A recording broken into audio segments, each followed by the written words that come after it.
If you're a business that's looking to launch a new product or service, one of the many questions that you need to ask yourself is around branding. What is the brand that I'm going to use? A lot of the times you already have an existing brand that you can use. So a couple things that you want to consider to answer the question of if you use that existing brand or start a new brand to launch these new products or services is understanding what your current brand mission is, understand the values, the vision, and ensuring that those products and services align and support those elements of your existing brand. It's a lot easier to use an existing brand, so I often advise organizations to continue to use those brands and build those brands because starting a new brand can be really difficult. When a company is wanting to launch something new, a product or service, I always want to look at the company and what it already has built upon. It's always harder to build a new audience from scratch.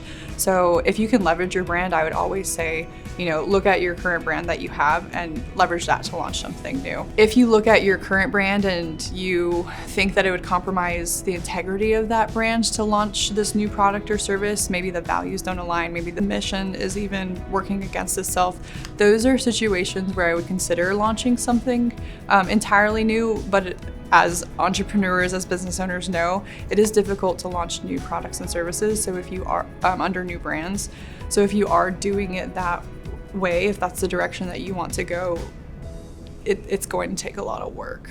If you've decided to launch something new under your brand, a new product or service under an existing brand, there are steps that you should consider taking. One, start with finding the common thread. So that's where you're going to be looking at your core values, your mission, your vision, and what you already have existing with your current brand.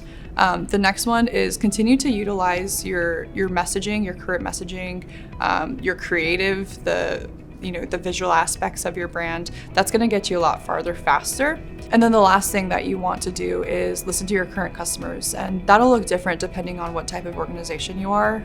There are really big companies out there that invest heavily on studies with their customers to understand what sentiment is of their brand, sentiment is of their product. But if you're a small business owner, if you're just starting out, it's really hard to do. But you can use surveys at different points of engagement with your customers, or if you're a services organization, you have account managers managing those accounts, talking to your clients and are client facing and can get feedback from those customers on a regular basis.